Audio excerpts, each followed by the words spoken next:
In August 1966, at the top of Morro do Vintém in Niterói, two men were found dead.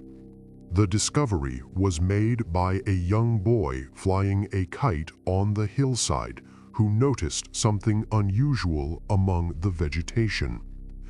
When the police arrived at the scene, there was a disturbing detail. There were no signs of struggle, no visible injuries, and no indication of violence. The two men were lying side by side on the vegetation. They were wearing dark suits and raincoats. Over their eyes were unusual objects, masks made of lead. They were not full masks and did not cover the entire face. They were metal plates shaped to cover only the eye area.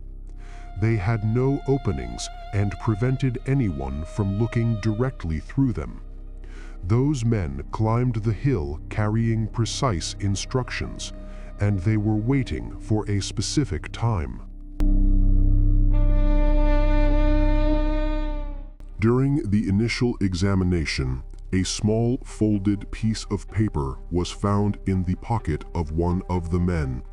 It was a simple handwritten note. It did not read like a letter or an emotional message. The text had the structure of a procedure, short, direct instructions organized in sequence. Among those instructions were two precisely written times, 4:30 p.m. and 6:30 p.m. The presence of these times drew the investigators' attention. The note also mentioned the ingestion of a capsule at a specific point in the procedure. However, no capsule was found at the scene when the bodies were discovered. No bottle, no packaging, no container that could indicate where the substance came from or whether it had actually been used. The note did not explain why the capsule should be taken. It did not say what it did. It did not say what the men expected to happen afterward. It only outlined steps that were meant to be followed. The investigation sought people who might have seen the two men before they went up the hill. One of the most important witnesses was Mrs. Lucia, a clerk at a small shop in the area. On the afternoon of that same day, two men had entered the store. They asked for two raincoats and also bought a bottle of water. Mrs. Lucia would later recall that both appeared completely calm. They were not nervous, did not show any urgency, and did not seem lost. They spoke little to each other and maintained a calm posture, as if they were simply carrying out something they already knew exactly how to do. Their behavior did not seem strange, only very objective and quiet. After paying for the items, they politely thanked her and left the store. Hours later, both would be found dead at the top of the hill. With the identification of the victims, the story began to take on clearer contours. The men were Manuel Pereira da Cruz and Miguel José Viana.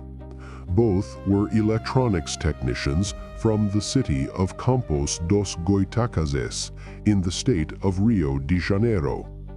They worked with maintenance and electronic equipment. They were not known to be involved with sects, had no history of unusual behavior, and had no criminal records. They were described by acquaintances as ordinary men, hard-working and discreet.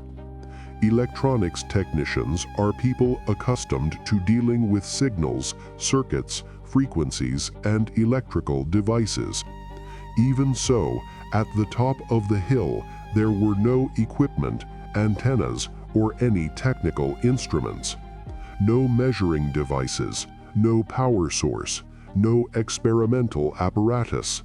Just two men waiting for a time written on a note. As the information was gathered, the investigation began to identify a pattern. Nothing about the event appeared to be improvised. The raincoats had been purchased just hours earlier. The lead masks were not common objects and had likely been prepared in advance. The note with instructions indicated a structured procedure.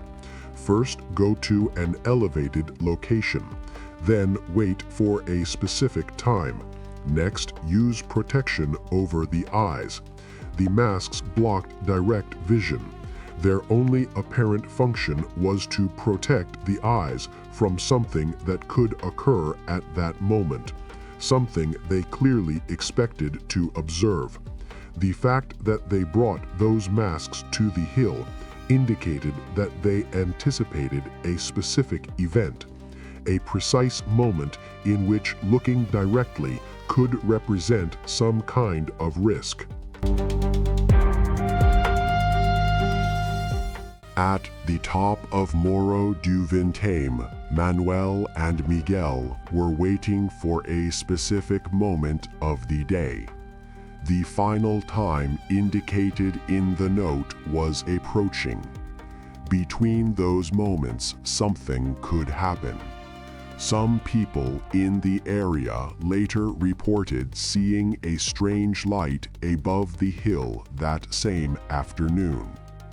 The account was never officially confirmed, but it became part of the case's history and continued to be mentioned in later reports. What is known with certainty is that the two men remained there, waiting in silence as the sky slowly darkened over the hill.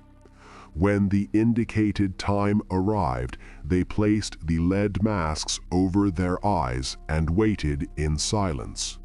After that, no reliable record was able to describe what happened on that hill.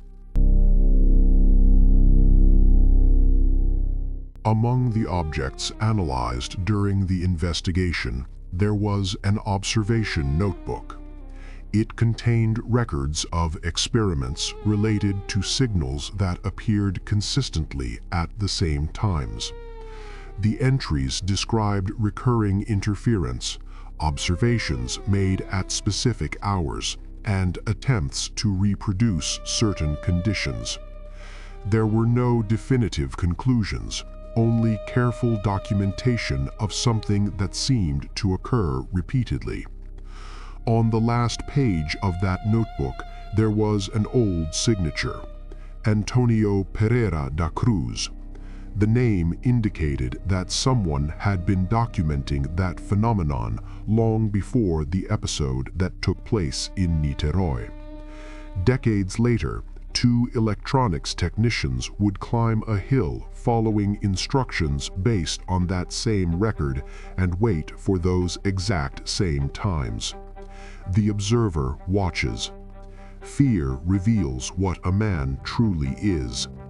If this record has sparked your curiosity, stay. There are still other events that reality has never fully explained.